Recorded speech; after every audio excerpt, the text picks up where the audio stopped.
Bíblia no livro de 2 Reis, capítulo 4. 2 Reis, capítulo 4, versículo 1 a 7.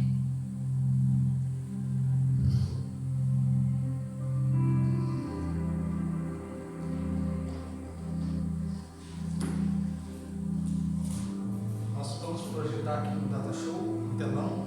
Você pode acompanhar aqui também.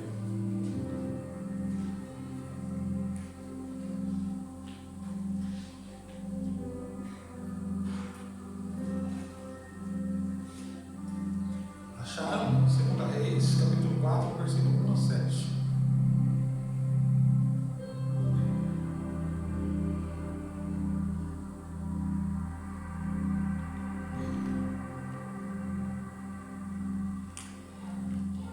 Olha aqui para mim. Fim do ano está chegando, né? Demorou, mas está chegando. Ao fim.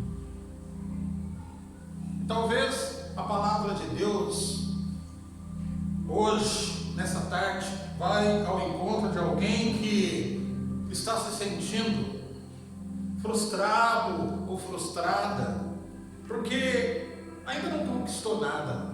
Começou o ano de 2023 cheio de metas, de objetivos, mas de repente está assim passando pela sua cabeça: pô, eu não conquistei nada. Mas deixa eu dizer uma coisa: a Bíblia nos ensina que Deus tem um plano individual para cada um de nós. Você crê nisso? Amém. E o objetivo, então, meus queridos irmãos e irmãs, da mensagem da semana de hoje é te encorajar a não desistir dos teus sonhos, dos seus projetos, das suas expectativas, mesmo que até agora, neste ano corrente, você não tenha conquistado nada. Eu quero então, daqui a pouco, mostrar à luz das Escrituras que Deus pode transformar as nossas frustrações em oportunidades de crescimento, de aprendizado. Amém. Tá bom? Então, vamos à palavra de Deus. Eu peço então que todos abram sua Bíblia em 2 Reis, capítulo 4, versículo 1 a 7, e nós vamos fazer a leitura. Olha só o que está escrito. Diz o seguinte: 2 Reis, capítulo 4, versículo 1, diz o seguinte: e uma mulher das mulheres e dos filhos dos profetas clamou a Eliseu, dizendo: profeta Eliseu, meu marido, o teu servo, faleceu, e tu sabes que ele temia o Senhor. Porém, os credores vieram para levar os meus 2 filhos, profeta, como escravos. Versículo 2. E olha só o que Eliseu diz para ela: mas mulher, o que eu hei de fazer? Ele pergunta. E logo a seguir ele diz o seguinte: declara-me, o que é que você tem em casa? E ela disse: oh Eliseu, tua serva não tem em casa senão apenas 2 botijas de azeite. Versículo 3. Então disse ele: vai, pede para ti vasilhas emprestadas a todos os seus vizinhos, e não poucas. Versículo 4. E depois você entra e fecha a porta sobre ti, sobre os teus 2 filhos, e deita o azeite em todos aqueles vasos, em todas aquelas vasilhas, e põe à parte as vasilhas que estiverem cheias. Partiu, pois, dele a mulher, fechou a porta sobre si e sobre seus 2 filhos, e à medida que eles traziam as vasilhas, ela as enchia. E sucedeu que cheios foram todas as vasilhas, quando ela disse a um dos seus filhos: trazei mais E ele respondeu: mãe, não há mais vasilha nenhuma. Então o azeite parou. E aqui o versículo 7, palavra do Senhor para hoje. Então veio ela e o fez saber ao homem de Deus, Eliseu. E ele respondeu e disse para ela o seguinte: mulher, agora vai, vende o azeite e paga a tua dívida, e vive você e os seus filhos daquilo que sobrou. Tá bom? Até aí, oramos, feche seus olhos. Pai, a tua palavra está aberta nessa tarde, e da mesma forma os nossos corações. O Espírito Santo, mais uma vez eu te peço com toda a humildade, que nesta hora eu diminua e que tu cresças em mim. Oh Senhor, eu preciso da sua graça e da tua presença na minha vida neste momento. Por isso, mais uma vez eu te peço, toca nos meus lábios, toca na minha mente, toca no meu coração. Oh Pai, faz de mim a tua vontade e o teu querer. Oh Senhor, que eu, com as minhas palavras, não atrapalhe aquilo que o Senhor quer falar nesta tarde. É o que nós te pedimos, Senhor, que eu e os meus irmãos possamos ser abençoados por essa palavra, Senhor, e que nosso coração esteja como terra preparada para receber a semente, Senhor, e que ela possa dar frutos em nós, em nome de Jesus, em nome de Jesus. Amém, amém e amém. Muito bem, queridos irmãos e amigos, em primeiro lugar, essa história é muito conhecida. Nós vemos aqui o óbvio, não precisa explicar muita coisa além daquilo que nós lemos, são apenas 7 versículos. Essa história conta o milagre da multiplicação do azeite de uma viúva. E essa palavra também mostra o óbvio, que o nosso Deus, olha, eu não sei o que você está passando, eu não sei aquilo que você está vivendo, qual é a condição que você chegou a esse ambiente, a esse lugar, mas eu preciso que você entenda que o nosso Deus é um Deus que faz milagres. Você crê nisso? Em nome de Jesus. Mas, se esse texto já é conhecido, talvez você já conhece, há algumas coisas muito importantes que nós podemos aprender com essa passagem, com essa história, e é isso que eu quero fazer com vocês nesta tarde, para encorajar você que de repente chegou aqui meio que, olha, parece que as coisas não estão bem, mas eu quero te encorajar que Deus é contigo. Amém. Eu quero então destacar algumas lições preciosas que nós vamos aprender nessa história. O texto, meus queridos irmãos, dessa história fala de uma viúva que recorre a Eliseu, o homem de Deus daquele tempo, daquela época, em busca de uma ajuda. Seu marido acabara de falecer, e ela deixa claro nos primeiros versículos que ele era um dos discípulos do profeta, era um homem de Deus, um homem da palavra, um homem da congregação, um homem da comunidade daquele tempo, um homem justo, um homem digno, um homem honesto. Mas o texto começa dizendo assim, que ele deixara a sua mulher endividada depois de falecer. A mulher está cheia de dívidas.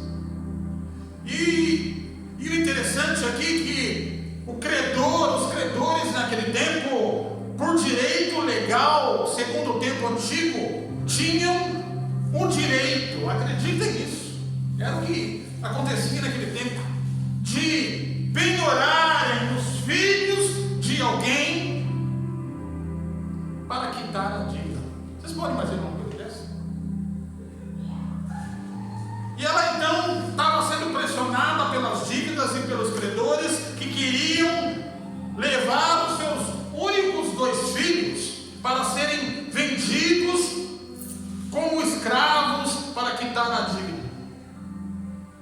Pensa aqui comigo a situação dessa mulher. mulher, meus queridos irmãos, era desesperadora. Você pode imaginar, você que tem crianças, filhos pequenos, um cobrador batendo a sua porta, tocando a sua campainha, falando: olha, eu vim buscar os seus filhos para pagar dívida. Ai, né? Pois, quem é uma mãe que resistiria? Ela agarrava no pescoço desse cobrador, né? Não é assim? Sabe, porque a gente quer defender aquilo que é nosso, aquilo que nós amamos, aquilo que nós estimamos. Meus irmãos, então imagina a situação dessa mulher. Marido faleceu e ela endividada, os credores querendo seus filhos como escravo. Eu aprendo aqui a primeira lição que eu quero partilhar com vocês. O fato de um homem ou de uma mulher ser temente a Deus, de estar na igreja. E olha, o texto diz claro que ele era servo do profeta, era servo de Eliseu. O marido não era um qualquer, não, era um homem da igreja, um homem que servia a Deus. E eu aprendo então aqui, a primeira coisa que eu partilho com vocês: homens e mulheres temente a Deus também fazem bobagem. Homens e mulheres de Deus às vezes também erram e contraem dívidas, e muitas dívidas, e muitas vezes podem colocar a sua família em situação crítica. Trazendo isso para a realidade de hoje. Mas nós aprendemos aqui também uma outra lição. A mulher está encrencada. Quem que ela procura? Eliseu, o homem de Deus do seu tempo. A segunda lição que eu aprendo aqui é que uma mulher sábia não se aconselha com qualquer pessoa. Quando enfrenta um problema, o homem também não.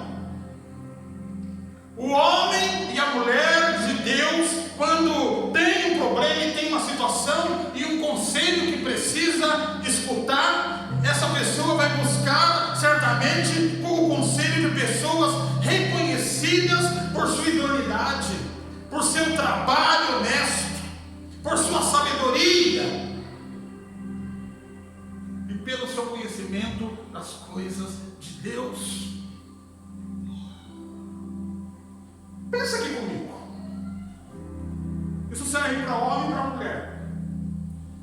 Se alguém está passando por uma crise no seu matrimônio, e olha que talvez, eu estou falando aqui de uma coisa simples, né, gente? Não é coisa complicada. E essa pessoa vai procurar o conselho de uma amiga ou de um amigo, seja homem ou mulher, que já passou por 5 casamentos. Pensa comigo aqui, o que essa pessoa vai mandar você fazer? Eu aprendo aqui que homens e mulheres de Deus vão procurar conselho com quem tem experiência. É o que nós aprendemos aqui com essa mulher. Com quem que ela vai procurar conselho? Com Eliseu. Mas o interessante, o versículo 2 é muito engraçado. Olha só o que ele perguntou para ela. Versículo 2. Eliseu perguntou: o que eu hei de fazer, mulher? É uma pergunta. Ele pergunta para ela: o que eu hei de fazer? Ela pergunta: profeta, o que eu faço? Ele diz o seguinte: o que eu hei de fazer? Ou seja, se você não sabe o que fazer, muito menos eu. Ele também não sabia o que fazer. Mas aqui tem um princípio. Talvez se você perguntar alguma coisa para mim aqui: olha, pastor, o que eu faço hoje? Talvez eu não consiga te responder aquilo que você precisa fazer, porque talvez você vai receber aqui uma palavra do homem. Mas assim como Eliseu, eu aprendo que nós podemos orar a Deus. Fala: Deus, o que essa pessoa, o que eu falo para essa pessoa? Foi isso que aconteceu. No versículo 2, Eliseu está querendo dizer o seguinte: olha, você vem perguntar a mim o que eu vou fazer diante dessa urgência dessa necessidade que você está enfrentando? Se você não sabe o que fazer, muito menos eu. Mas aqui, que tal o princípio que eu quero que você entenda? Mas Eliseu sabia quem poderia fazê-lo. Olha só quem para você. É muito provável que, enquanto ele falava com ela, ele orava ao Senhor em espírito. E Deus então deu a direção e ele emendou. Você sabia que Deus pode fazer isso? Às vezes alguém está falando com você e de repente você em mente, em espírito, está falando com Deus e de repente Deus te dá uma palavra que... Por isso que existe um versículo que diz que ainda a palavra não me chegou à boca, mas tu já sabia e tu já me conheces. Sabe, meus queridos irmãos, Eliseu não sabia o que fazer, mas ele sabia e conhecia um Deus que podia fazer alguma coisa. E ele certamente orava a Deus em espírito, e Deus deu uma direção, e ele emenda uma resposta automática logo em seguida. E ele diz para ela o seguinte, versículo 2 ainda: o que você tem em casa? O que você tem em casa, mulher? Diga-me, o que você tem em casa? E ela respondeu o seguinte: tua serva não tem nada em casa, senão uma botija de azeite. Pensa aqui comigo, como que não tem nada? Tinha alguma coisa. O que ela tinha? Uma botija de azeite. Você precisa entender aqui. Tem mais uma lição que nós podemos aprender aqui. Infelizmente, meus irmãos, às vezes eu e você não reconhecemos e valorizamos o que o Senhor tem nos dado. Essa que é a verdade. Às vezes nós não valorizamos aquilo que nós possuímos, que é direito nosso. Às vezes você não valoriza uma coisa que talvez não tenha importância dentro de casa ou dentro de você, mas deixa eu te dizer uma coisa, talvez é isso que você não valoriza, que vai ser o impulso, a mola propulsora, que vai dar o arranque que você precisa para começar a sair dessa situação. É aquilo que você muitas vezes não acredita e aquilo que você não valoriza. Sabe, talvez um talento, talvez uma experiência profissional, mas entenda onde eu quero chegar. Deve haver alguma coisa aí dentro de você, um talento, uma aptidão, uma habilidade, uma experiência, algo que de repente num tempo de crise e de necessidade, isso aí que você não valoriza vai ser aquilo que vai impulsionar o seu crescimento para sair dessa situação. Você tem um exercício quando for para casa hoje. Nós vamos orar ao final desse culto. Você vai falar: Senhor, me ajude a enxergar os meus talentos e as minhas habilidades que talvez estejam escondidas e eu não estou valorizando tanto. Essa mulher disse que não tinha nada, mas ela tinha uma botija de azeite. E deixa eu te dizer uma coisa: às vezes é do pouco, daquilo que aparentemente para você não significa nada, que vai ser o começo. Talvez aquilo que não representa nada, que não valorizamos, vai ser aquilo que, ao colocarmos esse nada nas mãos de Deus, Ele pode realizar o milagre que precisamos. Você acredita nisso? Sabe, nada pode ser tudo nas mãos de Deus. Valorize isso. Valorize os seus talentos. Valorize as suas habilidades. Invista nisso. Deixa eu contar um testemunho para vocês. Eu gosto muito de contar testemunho. De vez em quando eu vou ao Brasil. É verdade que já faz muito tempo. As últimas viagens minhas ao Brasil aconteceram em 2014 e 2018. E eu, como vocês, eu tenho alguns amigos no Brasil, pastores, igrejas, e evidentemente, quando ficam sabendo que a gente está de passagem pelo Brasil, nos convidam para ministrar nas suas igrejas. Em 2018, eu fui ministrar numa igreja no Brasil e eu não preguei essa palavra, foi em outro tema. Ao final do culto, algumas pessoas vieram à frente para nos cumprimentar, para nos dar um abraço. E entre essas pessoas estava uma mulher que me contou a seguinte história. 4 anos antes eu estive na mesma igreja e quis Deus que eu pregasse esta palavra. E a mulher então veio me dar um abraço, me cumprimentar, falou: pastor, e ela lembrou da palavra. Eu estava nesta igreja há 4 anos antes e o Senhor pregou sobre essa palavra. E eu tinha sido abandonada pelo meu marido. Fui morar numa favela, numa comunidade. Estava passando fome com os meus filhos. Mas eu tinha uma habilidade. Eu sabia fazer um bolo. Eu sabia fazer um salgado. Pastor, enquanto o Senhor pregou aquela palavra, eu me agarrei nela, eu tomei posse dela. Coloquei aquilo como prioridade na minha vida e na minha casa.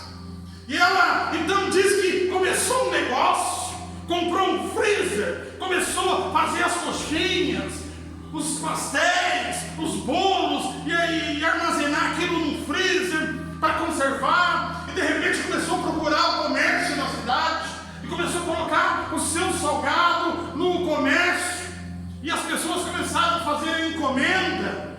E 4 anos depois, quando eu passo daquela igreja, ela vem me cumprimentar e me dá um abraço, falando: pastor, olha, eu não sei se o senhor falou com toda a gente naquele culto, mas eu tomei posse da palavra. Por isso eu quero te dizer, em nome de Jesus, tome posse da palavra. Se Deus está falando contigo, tome posse. Agarre ela, leve para casa, invista naquilo que Deus está falando com você. Talvez não seja especificamente a ministração dessa tarde, mas eu te ensino, e a palavra do Senhor nos ensina. Tome posse das coisas de Deus quando Ele fala contigo. Sabe, aquela mulher virou uma empresária na cidade, e ela conseguiu suprir as necessidades da sua casa, da sua família, mesmo sem marido.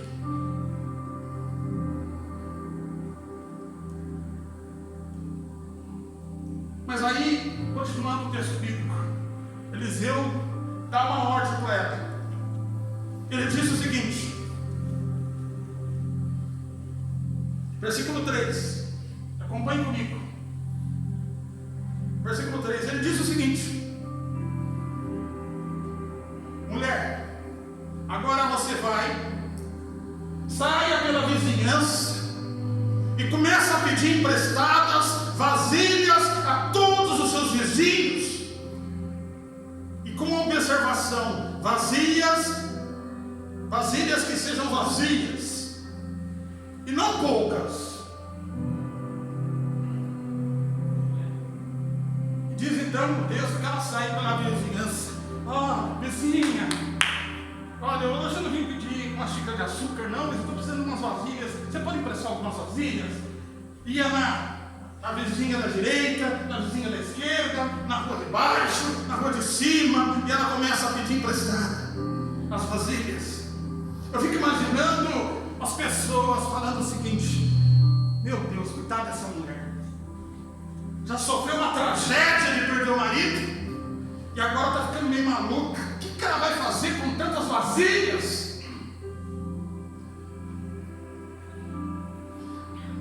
Trazendo para a realidade de hoje,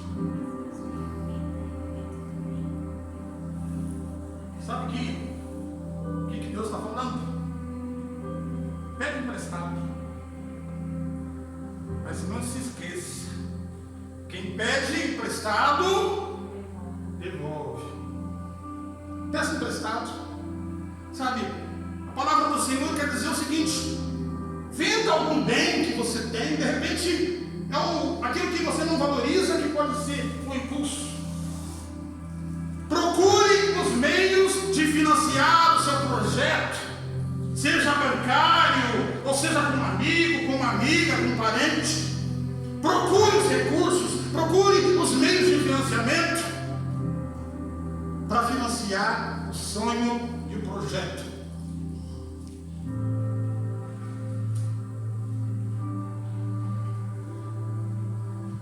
E ela começa então a pedir.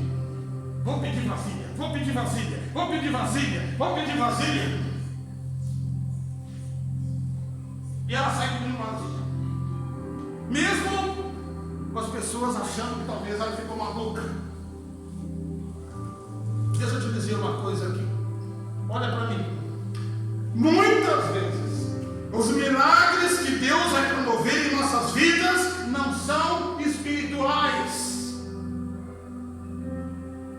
como nós gostaríamos que fosse.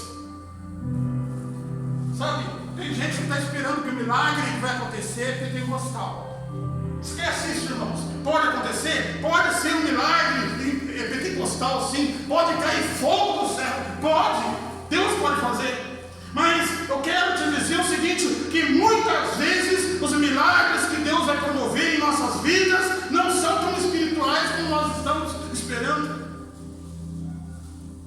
Sabe, porque às vezes eu e você precisamos de um milagre nas nossas vidas e a nossa expectativa é que é um milagre pentecostal. Nós estamos esperando que vamos orar a Deus e o céu vai se abrir, anjos vão voar, vozes, trovões, arrepios, eu vou cair na unção. Deixa eu te dizer uma coisa: às vezes os milagres que Deus vai promover nas nossas vidas não são espirituais. Às vezes serão coisas simples, práticas humanas. Sabe, aqui no caso da viúva, o que Deus pediu para ela não foi nada de espiritual, nada de sapatinho de fogo, nada de unção, era prática e humana. Ou seja, ou ela sai para pedir vasilhas emprestadas conforme a sua fé, ou nada vai acontecer. Sabe, meus queridos irmãos, o que Deus pediu a ela foi disciplina, obediência, pontualidade, responsabilidade com aquilo que foi pedido. Deus se comprometeu com o milagre como resposta da ação dessa mulher. Ou ela sai para pedir emprestado e se move e faz alguma coisa pela sua família, ou nada vai acontecer. Foi uma ação necessária sair para buscar as vasilhas, sair da preguiça, sair de casa, fazer alguma coisa. Havia uma ação necessária. Nós precisamos fazer aquilo que nos cabe fazer, para que Deus possa fazer a parte dele.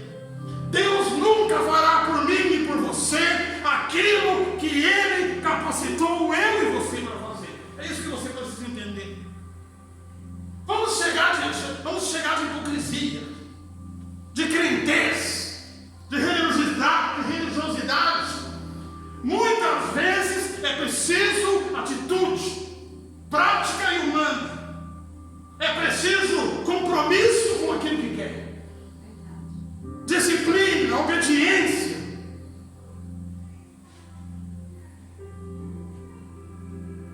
Tem muita gente sofrendo, mas está lá em casa. Eu preciso de um milagre. Eu vou lá na corrente do fogo, da oração da igreja, na campanha das portas abertas. Quem sabe lá um profeta impõe as mãos para mim e a coisa vai acontecer. Deixa eu te dizer uma coisa. Às vezes não é isso que Deus quer de nós, às vezes Ele quer prática, trabalho, atitude. Foi o que ele pediu para essa mulher. E ele falou o seguinte: vasilhas e não poucas. Estava relacionado à fé. Se ela quisesse, ela ia lá e pegava 3 vasilhinhas desse tamanhozinho, emprestada, e falava: olha, foi aquilo que eu consegui trazer. Não. A ordem não é essa. Vai, busque as vasilhas e não poucas. Se for preciso trazer 500 vasilhas, traga. Se for preciso trazer 1000 vasilhas, traga. É mediante a sua fé. E ela vai buscar as vasilhas. Deus dá inspiração para Eliseu que ela tinha que buscar muitas vasilhas. Ah, meu irmão, minha irmã, muitas vezes Deus vai requerer de nós muita determinação, persistência e disciplina. Sabe, Deus quer saber qual é o compromisso com aquilo que você quer, com aquilo que você deseja. Será que você está preparado? Será que você está preparada? Porque deixa eu te dizer uma coisa. Muitas vezes é você que tem que fazer. Ninguém é obrigado a sonhar os seus sonhos. Ah, pastor, ninguém acredita na minha capacidade. Escute, ninguém é capaz ou precisa sonhar os seus sonhos. Quem que tem que ter convicção do seu chamado, do seu compromisso com aquilo que você quer, é você. A pergunta: você está preparado? Você está preparado? Não duvide ou coloque limitações à capacidade de Deus prover aquilo que você necessita. O azeite produzido por Deus foi conforme a fé e a capacidade e a mobilização dessa mulher para garantir que tudo fosse armazenado para o azeite que ela ia receber. Mas interessante que no versículo 4, Deus também vai fazer uma outra orientação. Versículo 4. Olha só o que ele diz para ela: pede emprestado as vasilhas de azeite, traz a quantidade que você puder para casa, mediante a sua fé. E o versículo 4 ele faz um pedido interessante. Ele diz o seguinte: e depois que você trazer todas as vasilhas, fecha a porta junto com os seus filhos, seus 2 filhos, e começa então um procedimento de deitar azeite nas vasilhas vazias. Eu não consigo imaginar como é isso, mas parece que era um azeite que nunca acabava, que, sabe, parece aquela mangueira, aquela torneira que você vai enchendo as vasilhas e aquilo não acaba. Meu Deus, de onde que sai esse azeite? Mas o interessante, a orientação é o seguinte: fecha a porta junto com seus filhos.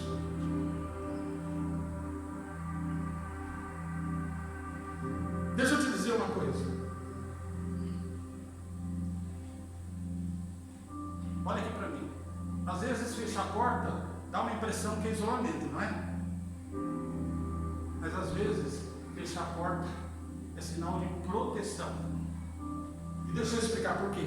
Porque você precisa tomar cuidado com os pessimistas de plantão, com os negativistas. Sabe? Aquele amigo, aquela amiga, aquele parente que vem com aquela palavra de pessimismo para você, dizendo: olha, eu já tentei isso antes. Tem um amigo lá que abriu uma empresa e quebrou. Sabe, esse tipo de gente, esse tipo de pessoa. Por isso que o profeta falou: fecha as portas. O milagre é para sua família, é para tua casa. E hoje, nesse tempo que nós estamos vivendo aqui, eu acrescentaria uma coisa: desliga o telemóvel. Para as mensagens, para as fake news. Mas se preciso for, feche as portas da dúvida para os críticos. Eliseu orientou a mulher a fechar a porta junto com seus 2 filhos, porque se abrisse a boca para contar os planos de Deus, poderiam dizer que ela ficou louca e maluca. Deixa eu te dizer uma coisa, às vezes você tem que fechar as portas. Às vezes é para você, para sua casa e para sua família.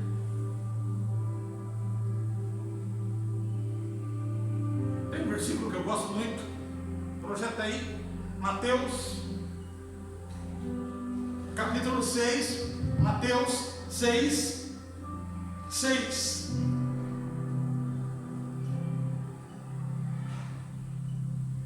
Mateus 6, 6. Deixa eu te dizer uma coisa. Esses dias atrás, sabe, eu sempre tenho uns críticos que às vezes aparecem e eu às vezes tenho que fechar a porta. Fechar a porta no meu ouvido, né? E alguém passou um crente aí e falou: pastor, eu observo que essa igreja não mora. Eu falei: mediante a que prova você disse que essa igreja não mora? Ora, quando começa o culto, eu não vejo vocês se ajoelharem e orar 1 hora antes do culto. Eu posso acrescentar que eu não vejo culto de oração ali. Eu falei: pera lá. A minha oração é incessante. Ele falou: como é isso, pastor? Eu falei o seguinte: é de manhã, de tarde e de noite. Só não é quando eu estou dormindo.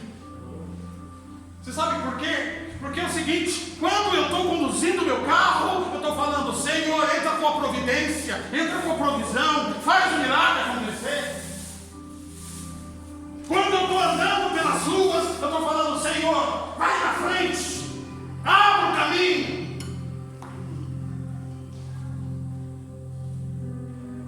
É uma oração incessante. Sabe por quê? Porque deixa eu te dizer uma coisa: tem muita gente que joelha durante 1 hora e ora a Deus, e Deus está olhando assim, sem vergonha, mentiroso. Deixa eu te dizer uma coisa: muitas vezes, para Deus, tem gente que está orando ajoelhado para se mostrar para os outros. E para Deus é como se ele estivesse de pé, com as pernas cruzadas. Mas tem algum irmãozinho caipira, analfabeto, que às vezes está orando de pé. Oh Jesus, tem misericórdia, livra minha casa, livra meus filhos, livra minha família. Sabe? Está de pé. Às vezes está no emprego, está dentro do ônibus, do autocarro, no comboio, no metro.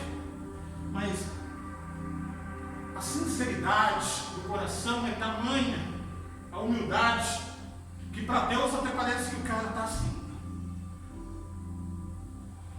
Tem gente que ora para Deus ajoelhado, e para Deus é como se estivesse de pé. E tem gente que muitas vezes está de pé num lugar que muitas vezes não é o adequado, mas a oração é tão sincera, tão íntima e tão compromissada, que para Deus é como se estivesse prostrado. Mateus capítulo 6, versículo 6. Olha o que Jesus ensinou. Não é o apóstolo Paulo, não são os apóstolos, não. O próprio Jesus, ele disse o seguinte: e quando orar, vá para o seu quarto e feche a porta, e ore ao seu pai em secreto, e o seu pai que te ouve em secreto o ouvirá.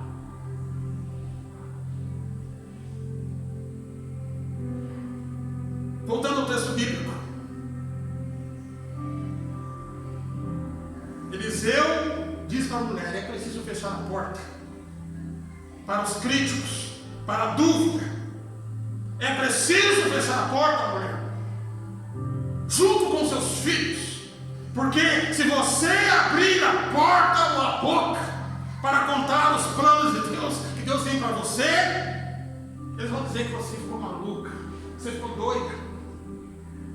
E ela fecha a porta. E vamos caminhar para o final, como que termina essa história. Versículo 7. Tudo aconteceu. Transbordou as vasilhas de azeite. Ela está feliz, cheia de júbilo, cheia de alegria. Versículo 7. Olha só o que está escrito. Então a mulher informou o homem de Deus tudo o que aconteceu. E ele disse para ela: ai, que bom que Deus fez isso. Mulher, agora vai, vende o azeite. Quem presta paga, né? Paga as tuas dívidas. E eu acrescento: e tu e os seus 2 filhos podem viver daquilo que sobrou todos os dias da sua vida.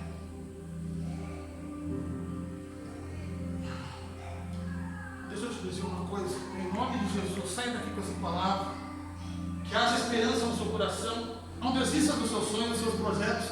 Pode ser que até agora o ano está acabando e não aconteceu, mas eu te digo, não desista, não jogue a toalha. E eu acrescento nessa tarde, em nome de Jesus, que aquilo que Deus tem para a sua vida, aquilo que Deus tem para o seu ministério, aquilo que Deus tem para a sua casa, é tão grande, que a provisão não será somente das suas finanças, mas vai sobrar, não vai faltar provisão de Deus em outras áreas da sua vida, da sua casa, da sua família, do seu casamento, dos seus relacionamentos, na sua saúde. Receba em nome de Jesus. Amém, Senhor. Oh, aleluia! Oh, glória a Deus! Oh, aleluia! Oh, glória a Deus! E não faltou, e não vai faltar. E não faltou, e não vai faltar. Haverá provisão, haverá provisão, haverá provisão. Em nome de Jesus. Haverá provisão em todas as áreas. Haverá provisão no seu casamento. Haverá provisão nos seus relacionamentos. Não vai ser só nas finanças, não. Não vai faltar dinheiro. Não vai faltar provisão. Não vai faltar moradia. Não vai faltar casa. Não vai faltar saúde. Em nome de Jesus. Em nome de Jesus. Vamos orar. Vamos ficar de pé.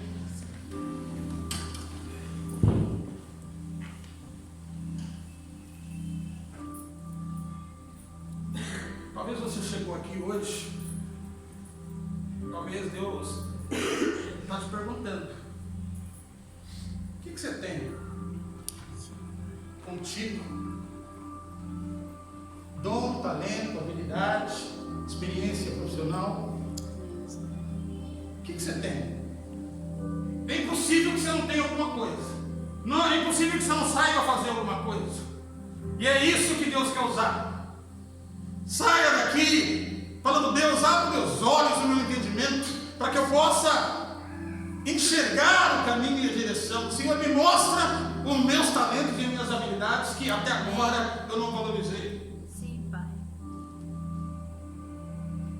Talvez você chegou aqui nessa tarde dizendo: Senhor, eu lembrei, sim, eu tenho uma habilidade e eu entrego meu único recurso, que simboliza o meu pote de azeite, como aquela viúva. Minha experiência profissional, minhas habilidades, minhas aptidões.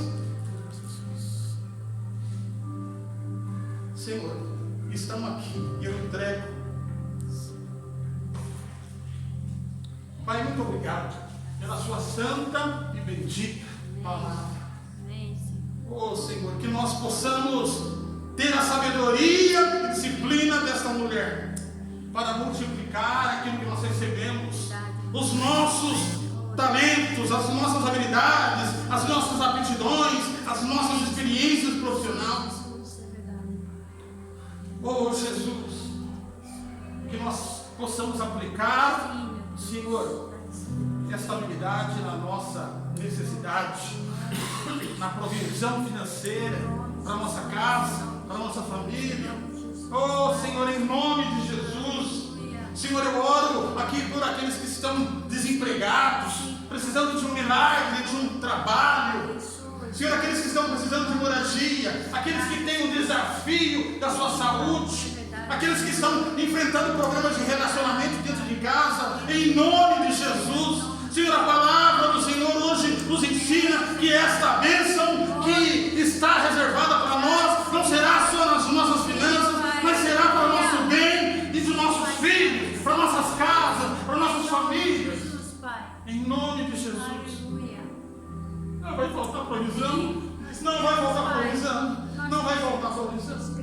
E a provisão será para todas as áreas das nossas vidas. Eu creio nisso, Senhor. Eu creio nisso para essa igreja. Não vai faltar provisão, não vai faltar recursos. Oh Senhor, e a bênção será em tudo aquilo que nós precisamos. Nós estamos encerrando, meu querido e minha querida. Se você crê que Deus falou com você, tome posse dessa palavra. Amém, Pai. Tome posse desse texto bíblico. Aleluia. Começa a fazer aí, dentro de você, a sua oração pessoal. Humanamente eu não tenho capacidade de entrar aí na sua mente para saber aquilo que você está precisando, mas Deus te conhece e sabe. Ore ao teu Deus em secreto. Ele que te ouve em secreto e que responde às suas necessidades. Eu não preciso saber aquilo que você precisa, mas Deus precisa. Fale com Ele, clame por Ele, busque por Ele, em nome de Jesus. Em nome de Jesus. Pai, tem pessoas orando aqui nesse momento, tem necessidades aqui, Senhor, tem desafios aqui, Senhor. Oh Senhor, a própria vida do imigrante numa terra diferente já é um desafio. Oh Senhor, cada um aqui com o seu desafio, nós clamamos pela tua misericórdia. Senhor, não nos deixe sair daqui sem a sua presença.